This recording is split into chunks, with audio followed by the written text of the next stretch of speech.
After doing a discovery based proteomics experiment, let us assume you have identified a protein of interest for which you do not know what is the possible role of that protein. You want to characterize that protein in much more detail.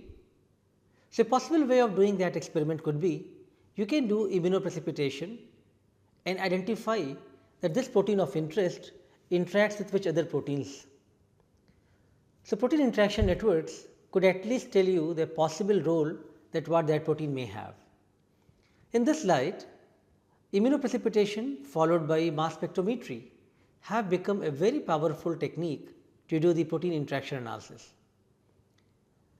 In today's lecture, we will have a demonstration by a research scholar who will show you how to perform immunoprecipitation mass spectrometry based experiment.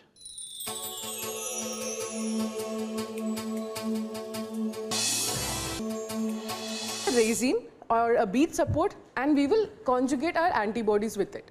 And those antibodies are definitely depends on your experiment, but they will be specific to a particular protein, right? And that protein you can trap on your antibody, and then that protein can act as a bait, and on it many of its interacting partners can get bound to, right? So what we will do is we will separate this whole complex. So we will be doing a complexome study or an interactome study using mass spectrometry. Though immunoprecipitation predominantly also the co-immunoprecipitation is used even in Western blots, where you can use one protein and see whether it is interacting with another protein, and you can use a cross antibody and check it.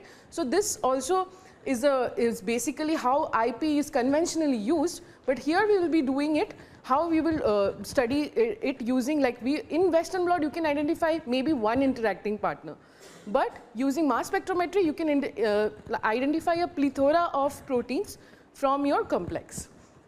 So thereby I will be talking about understanding protein complexes and their interacting partners using IPMS.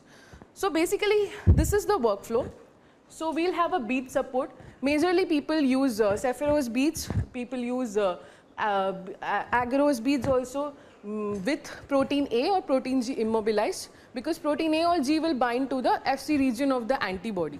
So you will conjugate your antibody and then you will incubate this. So in the protocol you will incubate your bead antibody conjugate for overnight, so that from your lysate you can trap the protein of interest. So we will call this protein of interest, which is bound to your antibody, as the bait. And then this bait will actually help you trap all the proteins, the interacting partners of this protein. So we will take a case study today, that is STAT3. So STAT3, as you know, is part of the JAK-STAT pathway. And what if you were interested to see that which proteins are there, potential interactors of STAT3. So we will take an anti-STAT antibody and we will conjugate it with the bead, and then STAT3 will, let's assume that this yellow dot is STAT3. So STAT3 will bind to the antibody, and then all the interacting partners of STAT3 we are expecting that it will come and bind to STAT3. And then what we can do, so this is only one of the ways that you can do IP. There are many ways to do it. So people also directly use the antibody on the lysate and then they trap the complex. So that can also be done.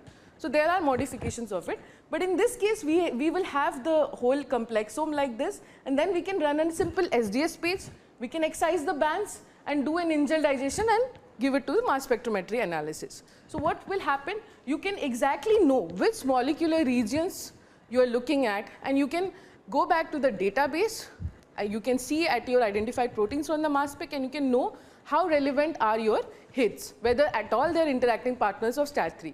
But at least, rather than doing a global proteomics like many of you are familiar with, wherein you are identifying everything, at least now you have just the way you can enrich your PTM, you can enrich your sample to look at a particular complex, right? So this is the overall methodology. There is an alternate way to do it. You can use this complex and use a buffer, like something that has high pH, like a glycine buffer. What it will do, this interaction will break. The bead and the antibody interaction will break off, and then you can do an in solution digestion, and that you can subject to mass spectrometry analysis. So overall, this is the simple workflow of IPMS. So protocol in brief, what we do is, first of all, we will use the bead slurry and we will decant off the buffer. So then the antibody mixture is incubated at 4 degrees for 1 to 4 hours. So this is to ensure that the antibody is properly bound to the bead, because that is very important. That is what will pull. So you are sort of doing a pull down assay. We can also say that, right? And then you will centrifuge to get rid of any like things that are not bound. So unbound things will be, we'll get rid of it. And then you will wash the mixture using IP wash buffer. So basically it's Tris, NaCl and all those buffers that will keep your protein intact. And then, but at any point you must remember that for this to be successful, you should not disrupt the interaction. So all your steps you need to be very gentle. You should not use something like a very harsh chemical like urea or anything that can denature your protein or even disrupt your interaction. So that's something that you should keep in mind. And then this lysate bead antibody conjugate, this mixture you can keep for with a rotary gentle agitation at 4 degrees for overnight binding. So now again it depends on your experiment. You can plan it according, if you know, like if you have already verified the response using a Western blot, you will know how much of it, of the protein of interest is in your sample. So accordingly you can design. If you think that it is too abundant, then maybe you might not go for an overnight incubation. So these things can be optimized. So further the next day, so basically IP takes like a consecutive 3 days. So you can use like a couple of days to get this done. So then in the next day you will again wash it. So again you are washing so as to not have those things that are just weakly bound or maybe as a carryover. You just want to be sure that you are identifying only the complex of your interest. And then you will remove it, you will do an elution. So again this step is optional. You can directly load the whole thing in the gel. So whatever it is, it will come up. And also you can use the whole complex and do an in solution digestion after the elution step. So applications of IPMS. So IPMS is very widely, is being used now because conventional IP methods have also led to understanding of interactions, protein-protein interactions. So integrating with mass spectrometry just takes it to another level, because now you can do functional assays using mass spec as well. And there are many people who do targeted validation of proteins, peptides using targeted proteomics. For them as well, their traditional biologists often raises a question that, have you monitored the, have you done a Western blot, have you done an ELISA? So for them to, if you have someone who wants to address both these crowds, you can definitely use this technique. So one of the preliminary studies that have come up is this by Matthias Ullen group. So they have given a proposal by which you can validate antibodies. So hereby, now onwards, I will be talking about 3 major applications of IPMS. So there are many, but in the scope of lecture. So one of the applications I will be talking about is validation of antibodies using immunocapture technique. So immunocapture is again IPMS, because you are capturing the antibody of your interest followed by a mass spectrometry. Secondly, we will be talking briefly about identifying protein-protein interaction, that is interactomics. This is the demo session that you will be going for. And the third thing is enriching residues that are less in abundance and undergo ion suppression like phosphorylation or even ubiquitinylation and many other PTMs. So because of that, it is often very difficult to, even if the post-translational modification is very complex, like a ubiquitinylation, it's not easy to identify using a global proteomics approach. So we can also use IPMS for enriching those residues.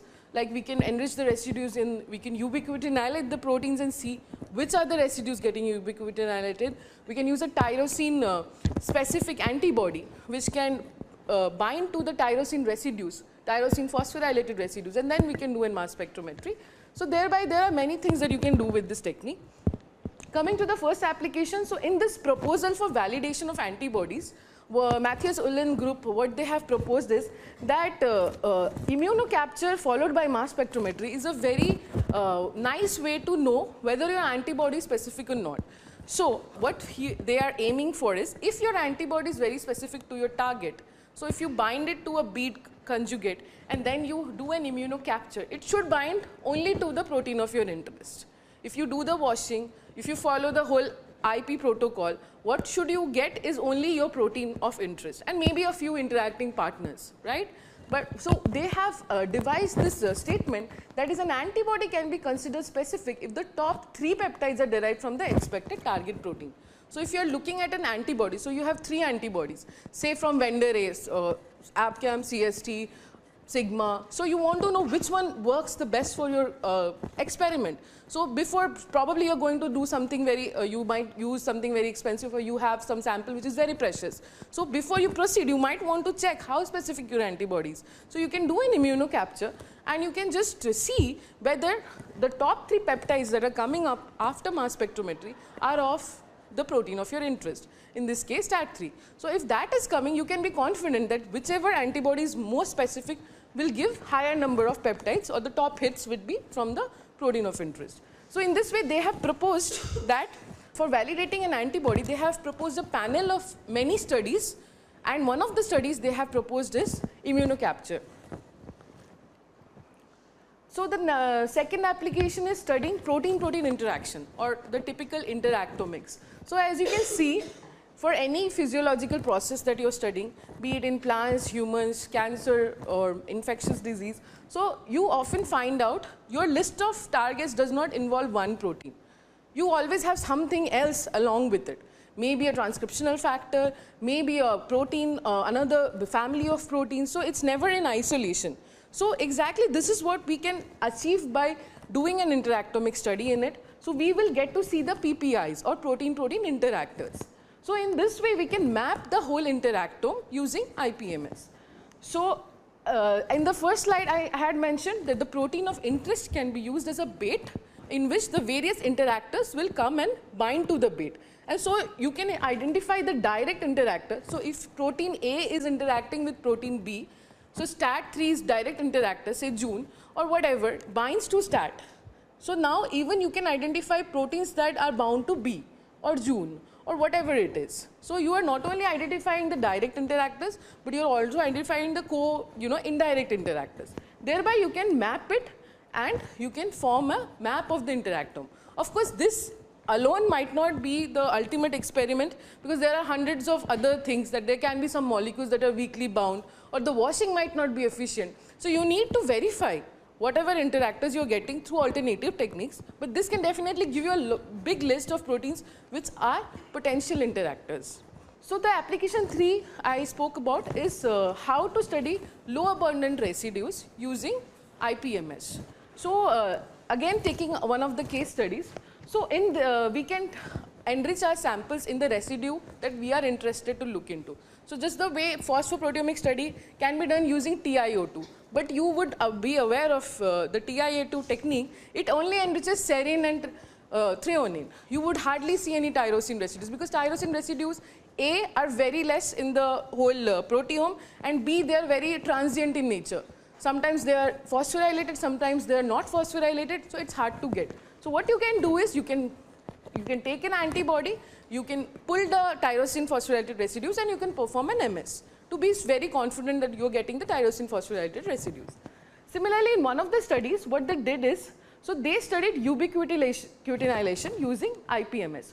So this is the study by Anani et al. So they have done peptide level immunoaffinity enrichment and enhancing the ubiquitinylation site identification on individual proteins. So as you can see, first of all, they have monitored the response or the ubiquitinylation using an anti-ubiquitin protein.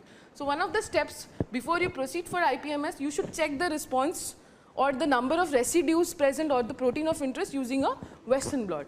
And secondly, you can do a you can do your IP experiment followed by, so you can use the antibody and then the bait protein and then do an IP, and then you can run in the gel, and then you can make fractions of it and directly subject it to mass spectrometry. So in this case, what they did is, so ubiquitinylation involves glycine to lysine residues. So the ubiquitin attached to the lysine residues of the substrate protein.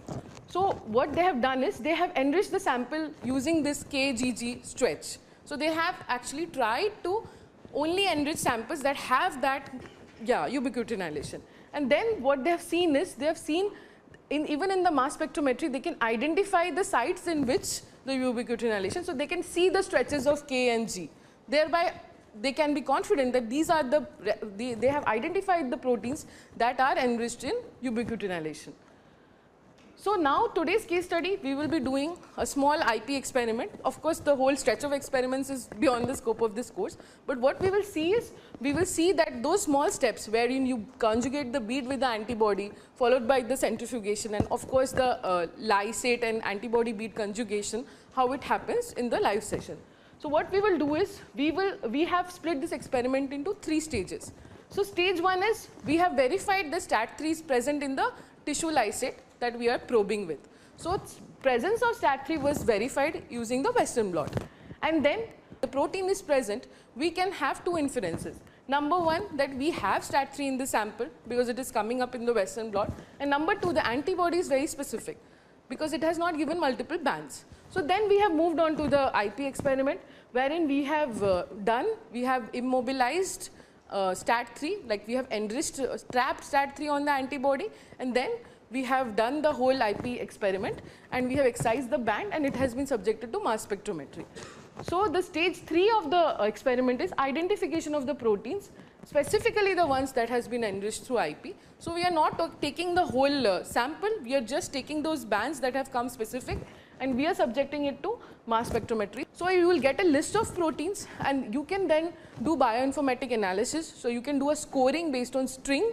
You can StringDB, which is an open access software. There are other softwares as well, and you can come up with a score and you can do other experiments to see that how the list of protein you're getting from mass spectrometer, how closely they are the interactors of your interest. And thereby you can form an interactome map. We will demonstrate you this technique in detail as well as provide you the brief protocol how to perform these experiments. So let us have this demonstration session.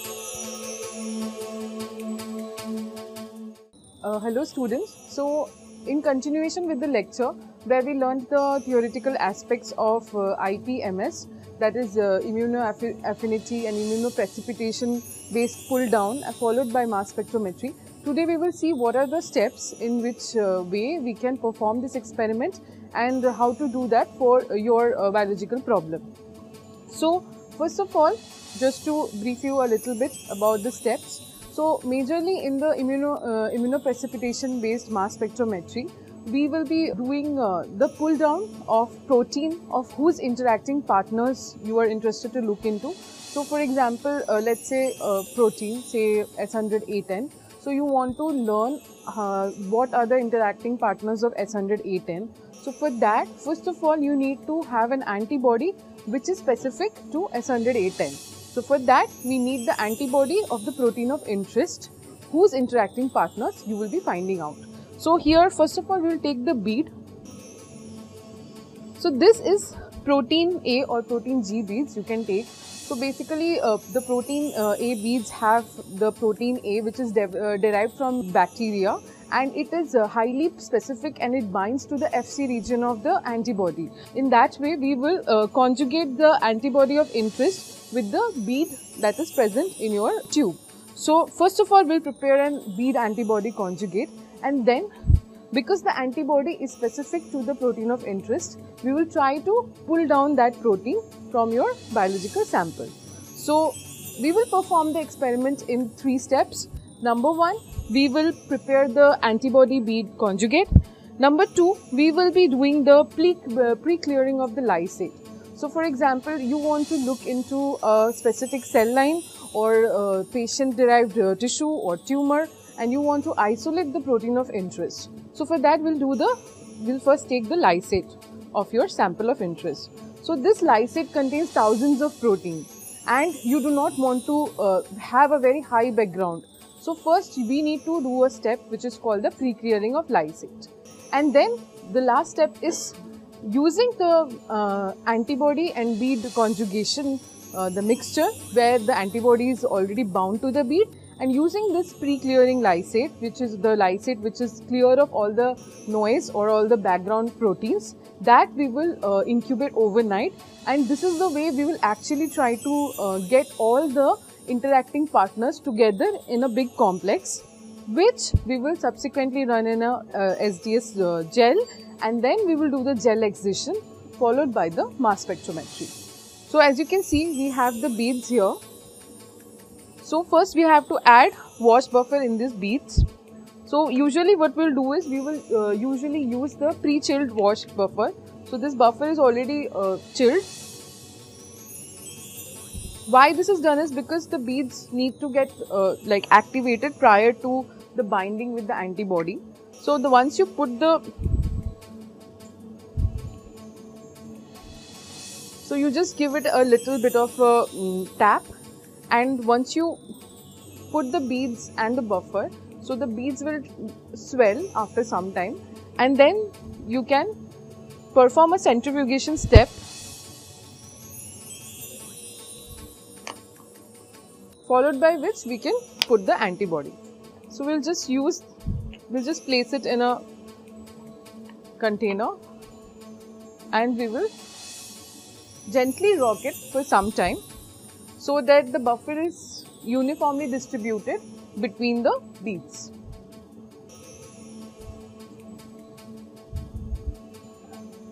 So once it is mixed properly,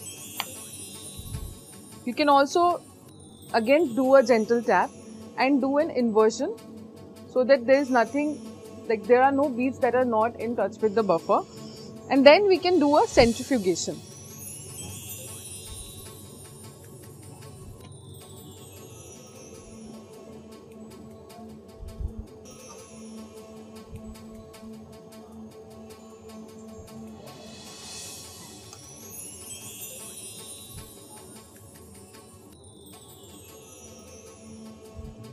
So now that your beads are activated, you can get rid of the wash buffer. Put some fresh wash buffer.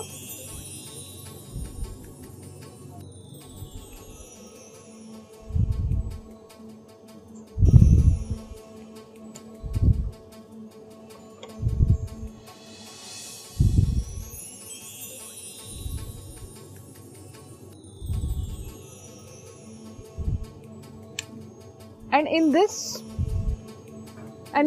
you can now add the antibody. So usually 2 to 5 microgram of antibody is usually used, but then it depends on the protein of interest and how specific your antibody is. You can use monoclonal antibody as well as polyclonal antibody. So for example, if you're trying to pull down a protein which has many of the family members, like for example, if you're pulling down something like annexin, so there are many annexin proteins that are present in the human or mammalian tissues, annexin A1, A6, A2. So no matter how specific your antibody is, these all the members of this protein will definitely cross react. So according to the protein that you want to select, you need to optimize how much time you want to keep this binding solution.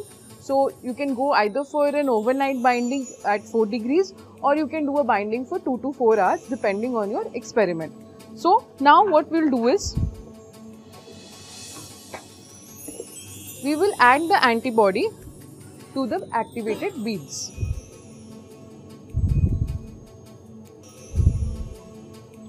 So now the bead is already activated using the wash solution, to which we'll add the antibody.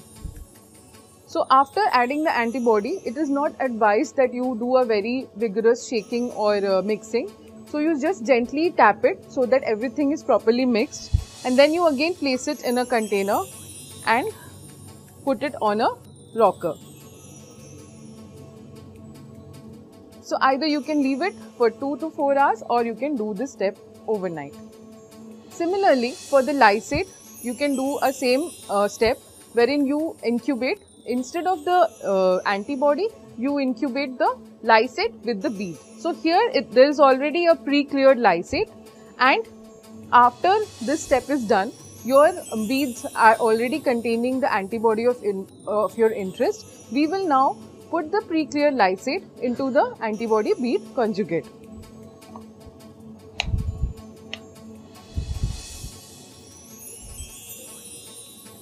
So here the beads have your antibody, and now we will add the pre-cleared lysate.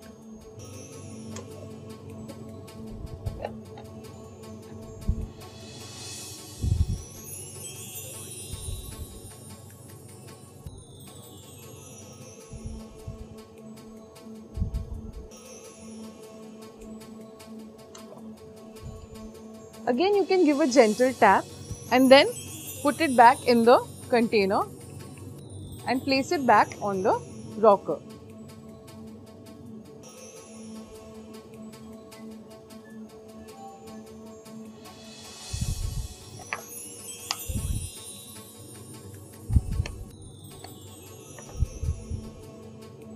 After the incubation, you can see that now the beads which are conjugated with the antibody will bind to the protein of your interest from the lysate, from the pre-cleared lysate. So after this, what will happen is you will already have the antibody bound to the protein of your interest, and ideally from the lysate, all other proteins which are interacting with the protein of your interest will stick to it and form a complex. So what we will do is we will discard the flow through, we'll spin it, we'll give it a brief spin.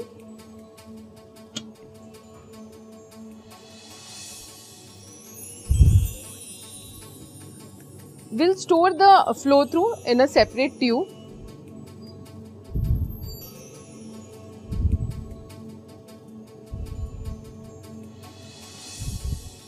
And now we'll perform washing. Why do we have to do washing? Because if you want to reduce the background, that is, if you consider this mixture, it has lots of proteins which are also binding to the antibody bead conjugate, which could be not very strong interactors of your protein. So the moment we add buffer, we will give it a gentle mix. So what will happen is all these loosely bound proteins will get washed away. So you will usually we perform a washing for 2 to 5 times. Again, depending on the protein of your interest and your specificity of the antibody, you can optimize these parameters.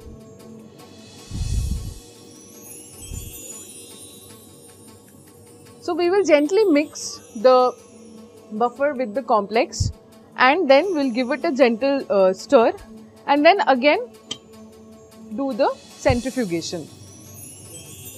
After giving a gentle spin, we'll again store the flow through in the separate tube.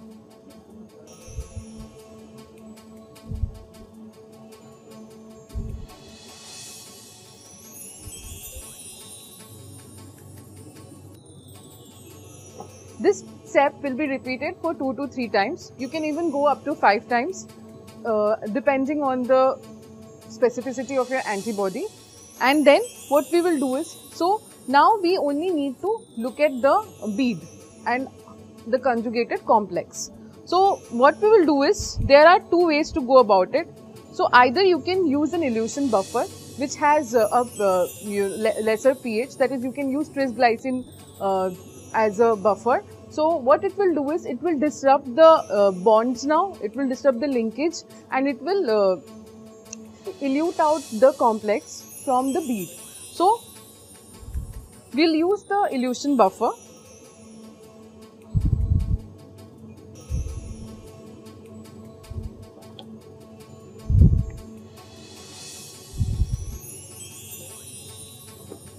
And again give it a gentle tap.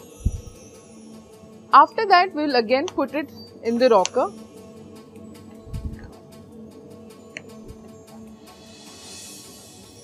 And leave it for few minutes. Make sure this is not too harsh, like you don't do a vigorous mixing or shaking or even in this rotator, because you don't want to lose the interacting partners that have already bound to the protein of your interest.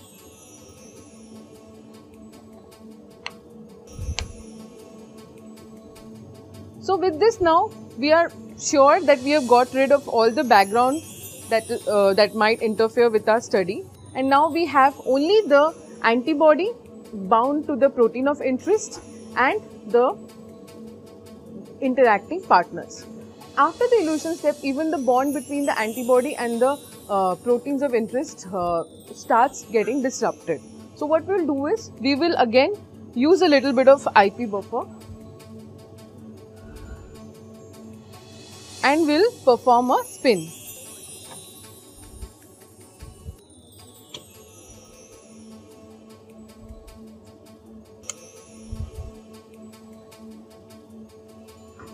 Once this is done, you have to take the supernatant and put it in a fresh vial.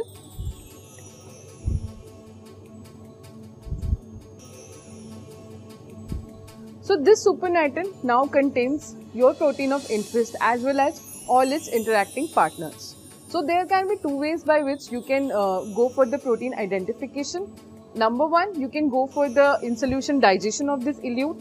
Number two, you can perform an in gel digestion. So here you can see when you run the protein in a gel, you will get different bands, and now you don't know what is what.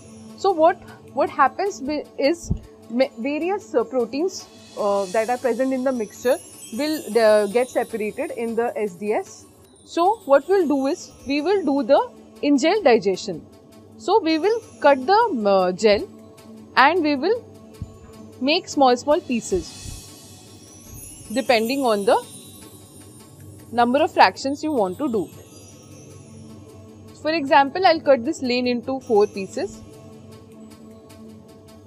So this, you can see there's a prominent band here. This looks like the protein of interest and probably many of the proteins that have formed a complex with it.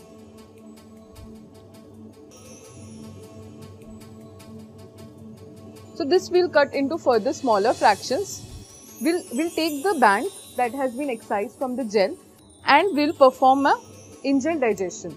So here, this you can see, this small band may have hundreds of proteins which are potentially the interacting partners of the protein of interest against which you had used the antibody. So after this, in gel digestion would be done and you will elute the peptides out. So this is the digested peptide and now we will inject it for mass spectrometric analysis. To summarize our entire experiment, we have now performed immunoprecipitation of a protein of interest from mammalian cells. So we have taken the cell lysate and we have pre-cleared it using beads, and similarly in the another section of it, what we have done is we have conjugated an antibody specific to the protein with the bead. So both of these steps were done, and then the mixture of the antibody bead conjugate was incubated with the lysate. The protein of interest gets captured by the antibody and all its interacting partners also binds to that protein, so that we can get a big complex or a complexome, or we can get the interactome or that is present in the cell lysate. So after that, what we did is we ran the sample in the gel and we excised the bands, and these bands would now cut into small fractions and were digested. After digestion, we have separated the peptide, and this peptide would now be injected into the mass spectrometry to see what are the proteins, what are the other proteins that have interacted with our protein of interest. The advantage of coupling a very traditional method like immunoprecipitation with something advanced like mass spectrometry is that you get best of the both worlds. That is, while antibody-based detection can detect even a very low abundant protein, mass spec can help you identify that protein as well as several other proteins which are potentially the interacting partners of the protein of interest. Therefore, IPMS is a very promising approach to look into mechanistic details of how a cell performs, how a signaling cascade performs, and hence it is emerging as a very prominent tool in the interactomic studies. So as you saw, I already briefed you about the experimental workflow of IPMS, that is how we perform the immunoprecipitation using the antibody. After the process is done, we also saw that we can perform in-gel digestion as well as we can go for an in-solution digestion of the precipitated complex. And now when that is done, what we have to do is we have to now submit the samples for mass spectrometry analysis. So now we will be injecting our sample in the mass spectrometer.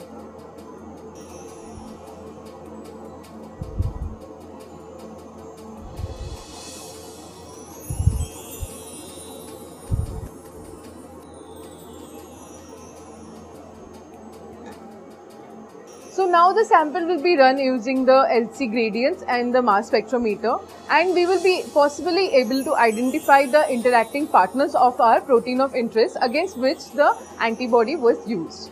Therefore, IPMS gives a very nice approach to identify not only just one protein but also its interacting partners. And not only that, one of the advantages it has over traditional immunoprecipitation approaches, while immunoprecipitation mostly followed by a Western blot in which another counter antibody is used to see whether you can see the protein of interest binding to other interacting partners. There are issues related to antibody specificity and cross-reactivity. In this case, whatever has been pulled down by the antibody and whatever has been bound to the bait, or that is the protein of interest, so the bait and the phrase can be characterized very confidently using the mass spectrometry, and in the next lecture you will learn in detail how this approach works. Thank you.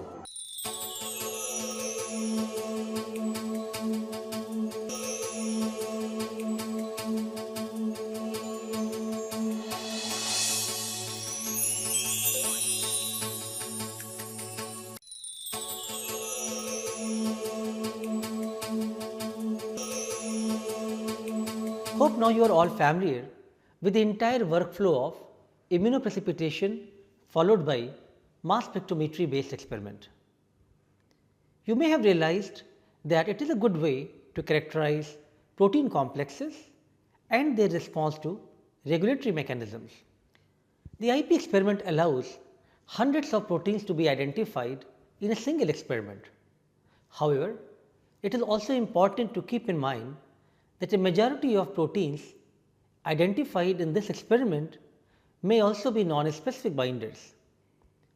And now you need to do further investigation about, from the possible list of interactors, how many of those could be the real or direct interactors, or how many could be just the sticky proteins who are coming along with the interactors of interest.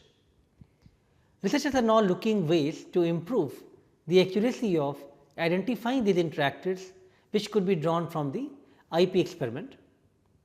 However, the way mass spectrometry technologies have now become more robust and easy to operate, it is now not very difficult to perform immunoprecipitation followed by mass spectrometry experiments. We will give you some basics of mass spectrometry and how to perform these experiments in next class. Thank you.